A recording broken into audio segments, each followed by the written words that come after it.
বিল জুড়ে সৌন্দর্যের আভা ছড়াচ্ছে ফুটে থাকা রাশি রাশি পদ্মফুল। প্রকৃতির এমন রূপের দেখা মিলছে গোপালগঞ্জ সদর উপজেলার বলাকৈর বিলে। প্রাকৃতিকভাবে প্রস্ফুটিত এসব পদ্মের সৌন্দর্যের টানে প্রতিদিনই ভিড় করছেন অসংখ্য দর্শনার্থী। গোপালগঞ্জ থেকে বাদল সাহার পাঠানো তথ্যচিত্রে ডেস্ক রিপোর্ট। প্রাকৃতিক সৌন্দর্যের অপরূপ লীলাভূমি গোপালগঞ্জের বলাকরই পদ্মবিল। জলজ ফুলের রানী পদ্মে ঢাকা পুরো বিল। সূর্য উঁকি দেওয়ার সঙ্গে সঙ্গে এক একটা পদ্মের কলি ভেদ করে পাপড়িগুলো নিজের সৌন্দর্যের জানান দেয়। প্রকৃতি যেন তার সৌন্দর্যের সবটুকু ঢেলে দিয়েছে বাতাসের তালে তালে দোল খাওয়া পদ্ম ফুলের পাতায় পাতায়। এখানের পদ্মবিল মানে অনেক নাম করা একটা পদ্মবিল। এখানে অনেক ফুল ফুটে, এখানে অনেক দূর থেকে মানুষ আসে।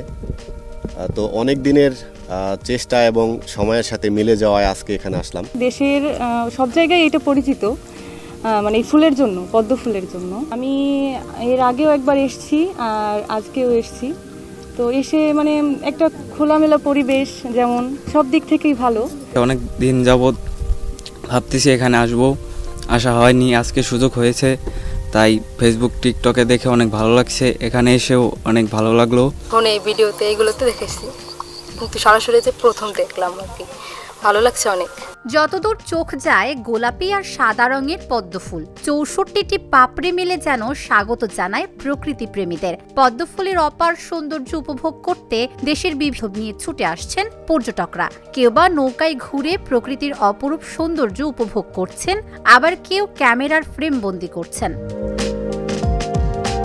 আমি এখানে ঘুরতেছি বড় ভাইদের সাথে, অনেক ভালো লাগলো। আমার এটা ফার্স্ট টাইম, আমি এর আগে আসিনি, বাড়ির কাছে হলেও আমি এর আগে আসিনি।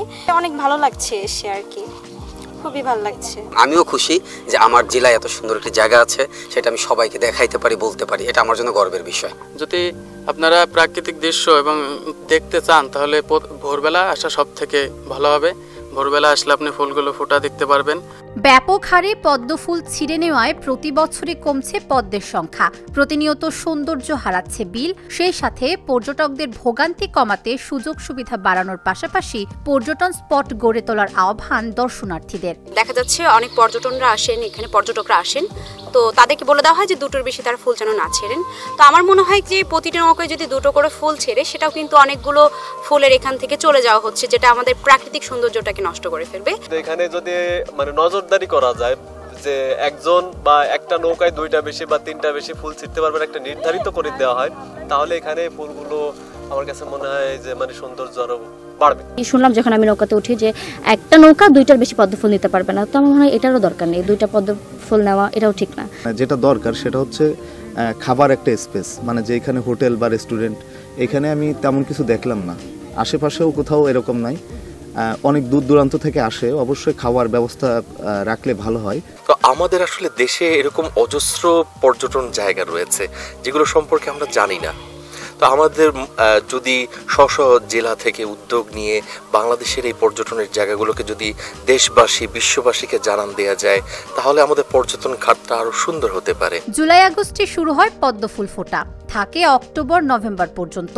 বছরের ৬ মাস বিলে অন্যান্য ফসল ফলান, আর বর্ষা মৌসুমে দর্শনার্থীদের বিলে ঘুরিয়ে আয় করছেন। এই সিজন আসলে বর্ষার সিজন, আমাদের এখানে ৬ মাস পানি থাকে আর ৬ মাস হলো শুকনো হয়ে থাকে।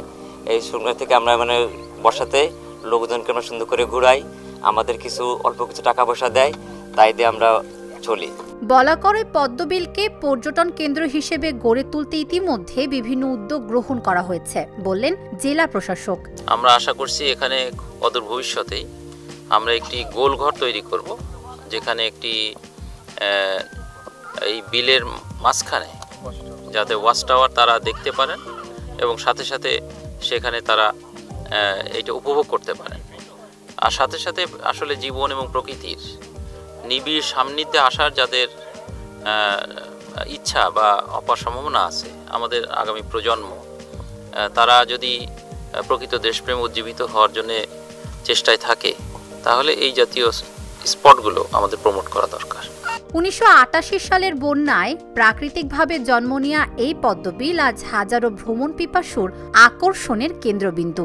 সহজ যোগাযোগ ব্যবস্থার কারণে প্রতি বছর দর্শনার্থীর সংখ্যা বেড়েই চলেছে। Dhaka journal news desk.